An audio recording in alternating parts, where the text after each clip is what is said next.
Assalamualaikum warahmatullahi wabarakatuh.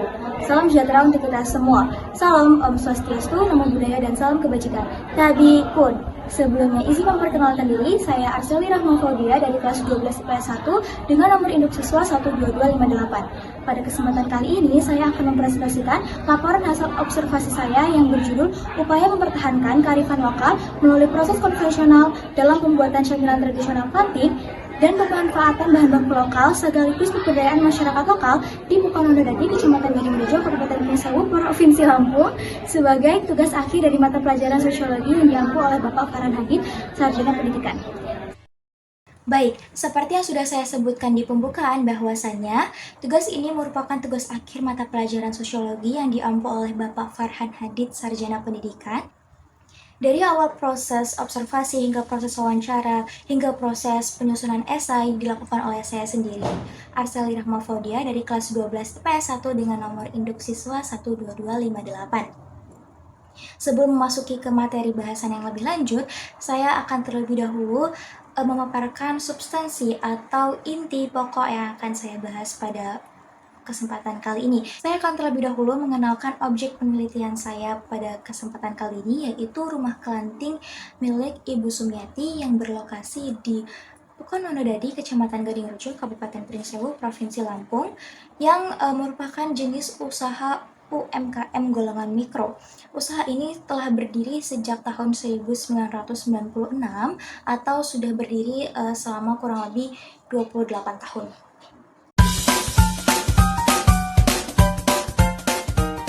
Masuk ke bahasan selanjutnya, yaitu pendahuluan. Menurut cerita sesepuh atau orang yang dituakan di Pukonondodadi, Wonodadi berasal dari dua kata, yaitu Wono dan Dadi, yang artinya hutan dan jadi.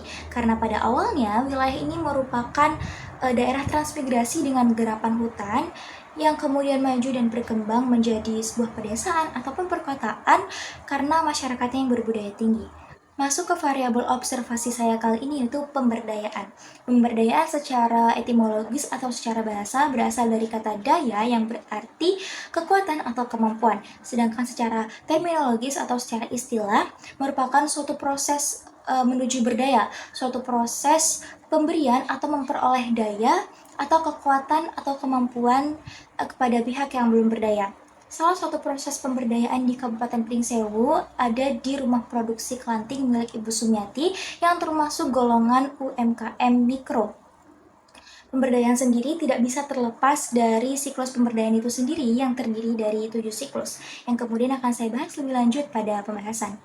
Siklus pemberdayaan itu sendiri yaitu yang pertama adalah keinginan untuk berubah, yang kedua adalah melepaskan halangan-halangan, yang ketiga adalah rasa memiliki bertambah, yang keempat mengembangkan peran dan batas tanggung jawab, yang kelima pencapaian yang lebih besar, yang keenam ada perubahan perilaku dan kesan terhadap dirinya, dan yang ketujuh adalah merasa tertantang untuk upaya yang lebih besar. Siklus yang pertama adalah keinginan untuk berubah. Berdasarkan wawancara dengan Ibu Yanti, peneliti mendapati bahwa Ibu Yanti sedari awal menginginkan sebuah pekerjaan yang mengasah keterampilannya, mengisi waktu luang, dan membantu perekonomian keluarga. Beliau ingin pekerjaan yang bisa dikerjakan dengan santai di sekitar rumahnya. Di saat yang sama, Ibu Sumiati memberikan tawaran kepada siapa di sekitar rumah beliau yang ingin bekerja agar dapat membantu dalam produksi Klanting. Ibu Yanti yang memang sangat tertarik untuk bekerja mengajukan diri menjadi salah satu karyawan beliau. Siklus yang kedua yaitu melepaskan hambatan-hambatan. Hambatan yang dialami oleh Ibu Yanti itu berupa kecaman dari suaminya, karena suami Ibu Yanti merasa jikalau nanti Ibu Yanti bekerja, siapa yang akan mengurus rumah dan anak mereka. Namun akhirnya Ibu Yanti bisa mendapatkan izin dari suaminya karena beliau menjelaskan bahwasanya produksi Klanting di rumah Ibu Sumiati ini tidak dilakukan setiap hari dan juga rumah mereka hanya berjarak sekitar 7 meter.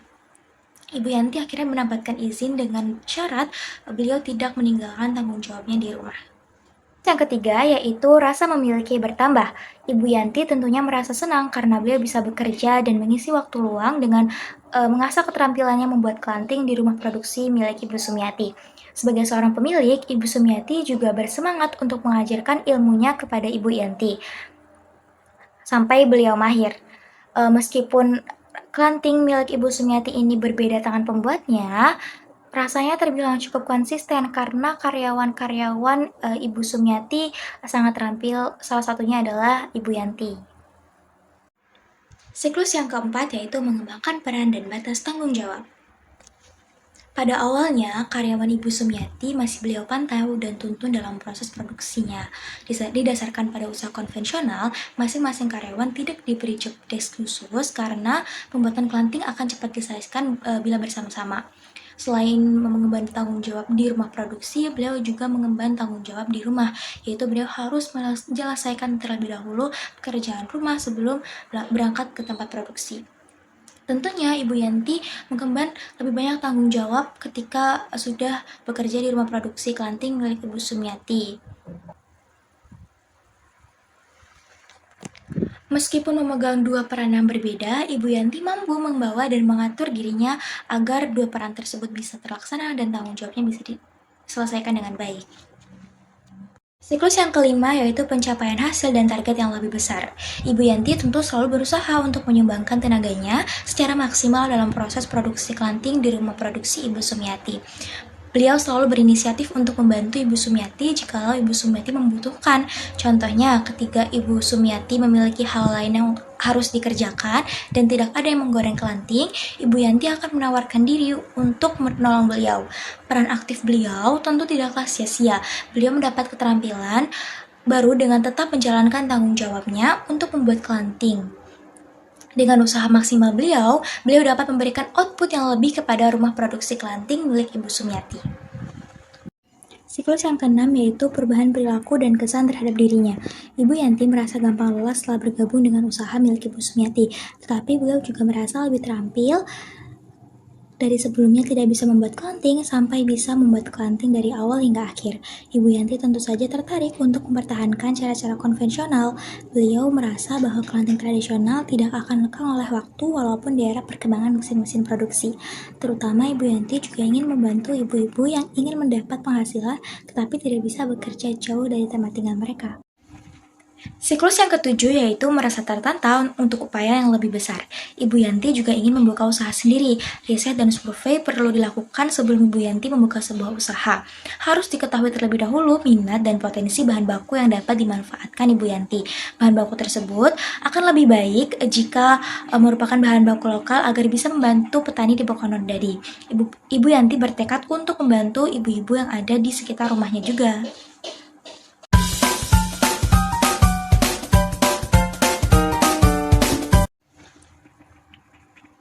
Singkong menjadi salah satu komoditas yang melimpah di Kabupaten Pringsewu, khususnya Kecamatan Gadingrejo.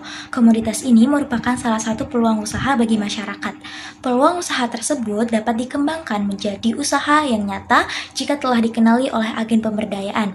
Hal ini dibuktikan oleh Ibu Sumiati. Memiliki niat menolong masyarakat sekitar yang membutuhkan dengan menjadikan petani yang memiliki tanaman singkong sebagai supplier bahan baku dan memberdayakan masyarakat sekitar, yaitu ibu-ibu untuk bergabung dalam proses produksi kelanting miliknya. Terhitung hingga saat ini, usaha Ibu Sumiati telah berjalan 28 tahun. Ibu Sumiati sendiri saat ini berusia 64 tahun. Usia Ibu Sumiati yang sudah tidak lagi muda dan keterbatasan tenaga membuat beliau kesulitan dalam mengembangkan usahanya. Dahulu, rumah produksi kelanting dan keripik singkong Ibu Sumiati dapat memproduksi masing-masing 4 kuintal dalam 1 minggu.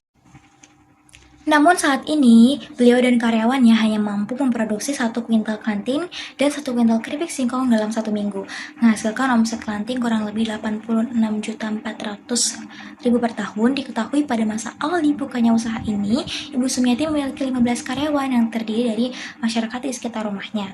Namun dikarenakan usahanya yang tidak selalu lancar, saat ini hanya tersisa 3 karyawan, yaitu Ibu Yanti, Ibu Par, dan Ibu Nur. Adapun beberapa strategi yang dilakukan oleh Ibu Sumiati adalah yang pertama adalah P1 atau pemungkinan. Pengertian pemungkinan di sini adalah strategi untuk menciptakan suasana atau iklim yang memungkinkan potensi masyarakat berkembang secara optimal. Pemberdayaan harus mampu membebaskan masyarakat dari sekat-sekat kultural dan struktural yang menghambat. Beliau melakukan pendekatan berupa pemberian motivasi melalui komunikasi secara langsung dari mulut ke mulut untuk membangun daya juang di masyarakat sekitar sehingga akan lebih mudah diterima. Dengan metode seperti ini, Ibu Sumiati bisa berperan langsung untuk mengurangi hambatan tersebut dengan cara yang sama. Agen pemberdayaan juga berani untuk memberikan solusi kepada calon-calon aktor pemberdayaan yang memiliki hambatan. Tak segan, Ibu Sumiati mengimplikasikan dirinya untuk menyelesaikan hambatan-hambatan tersebut. Selanjutnya adalah P2 atau penguatan. Penguatan bertujuan untuk memperkuat pengetahuan dan kemampuan yang dimiliki masyarakat dalam memecahkan masalah dan memenuhi kebutuhan-kebutuhannya. Rumah usaha kelanting milik Ibu Sumiati selalu terbuka lebar kepada siapapun yang ingin belajar membuat kelanting ataupun mengajukan diri menjadi karyawan. Senantiasa akan selalu beliau izinkan selagi beliau mampu. Sebagai agen pemberdayaan, Ibu Sumiati akan mengajari tahap-tahap pembuatan kelanting miliknya. Hal inilah yang beliau lakukan untuk meyakinkan calon-calon aktor pemberdayaan untuk memberikan mereka proses penguatan, sehingga mereka tertarik untuk menjadi karyawan. Tiga atau perlindungan merupakan upaya untuk melindungi masyarakat, terutama kelompok lemah, agar tidak tertindas oleh kelompok kuat ataupun agar tidak ada eksploitasi kelompok kuat terhadap kelompok lemah. Rumah produksi ini setianya minim mengalami konflik karena adanya tindakan preventif yang dilakukan agen pemberdayaan untuk mencegah konflik. Ibu Sumiati selalu menerapkan asas-asas kekeluargaan dan gotong royong antar pegawainya. Penekanan bahwa usaha ini memang seharusnya dikerjakan secara bersama-sama menjadi salah satu faktor utama yang mencegah adanya konflik dalam dunia usaha. Ibu Sumiati selalu membangun ekosistem usaha yang baik dengan karyawan maupun kompetitor, dengan menganut keyakinan bahwasanya sudah setiap manusia pasti ada rezekinya masing-masing. Kenyamanan karyawan akan terbentuk dari pembawaan Ibu Sumiati dalam berusaha. Melalui metode beliau yang menjunjung tinggi asas-asas kekeluargaan dan gotong royong, konflik ini akan minim terjadi. P4 atau penyokongan. Strategi ini bertujuan untuk memberikan bimbingan dan dukungan kepada masyarakat agar mampu menjalankan tugas dan peran kehidupannya. Sejalan dengan tujuan awalnya, Ibu Sumiati akan selalu bersedia memberi dukungan kepada karyawan maupun non-karyawan untuk membuka usaha. Kepada karyawan, beliau akan memberikan sedikit modal dan keterampilan membuat kelanting dengan senang hati. Dan kepada non-karyawan, beliau akan membuka pintu ilmu sebanyak-banyak. P5 atau pemberdayaan. Strategi ini bertujuan untuk memelihara kondisi yang kondusif agar tetap terjadi keseimbangan distribusi kekuasaan antara berbagai kelompok dalam masyarakat. Usaha produksi lokal baik dari segi bahan baku, pembuatan hingga pemasaran ini menggunakan metode lokal yang bisa diterima oleh masyarakat untuk menstabilkan usahanya. Beliau yang tidak melakukan inovasi yang dinilai tidak bisa diterima masyarakat sekitar. Dengan target pasar yang tidak terlalu luas, metode ini sudah cukup baik untuk mempertahankan yang sudah jelas dapat menstabilkan usaha beliau. Dalam kondisi jika salah satu karyawannya berniat untuk membuka usaha, Ibu Sumiati tentu akan memberikan pilihan yang terbuka. Apakah karyawannya itu ingin mengundurkan diri dan memulai usahanya.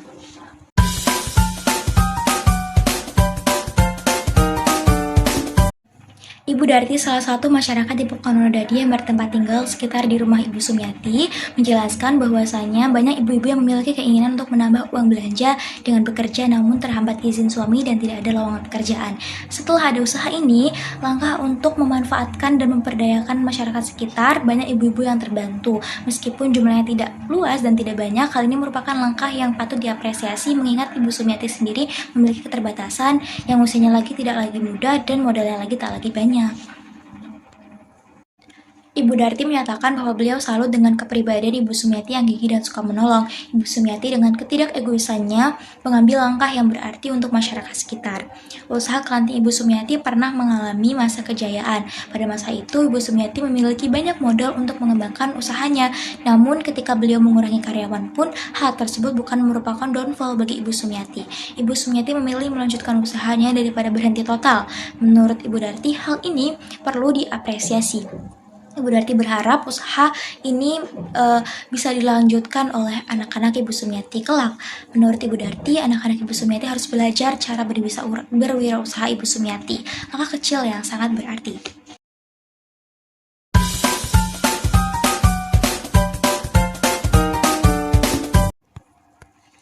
7 siklus pemberdayaan dan strategi 5P memiliki hubungan yang erat dengan keberhasilan suatu pemberdayaan.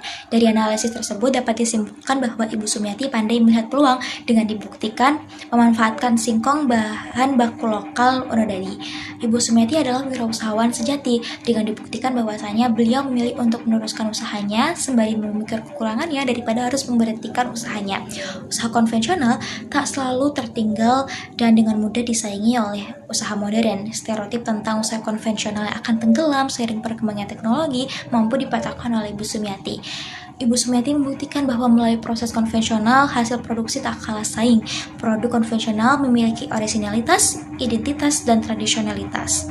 Selain itu, konvensionalitas mendorong UMKM untuk terus berjaya di bawah terpaan ujian usaha.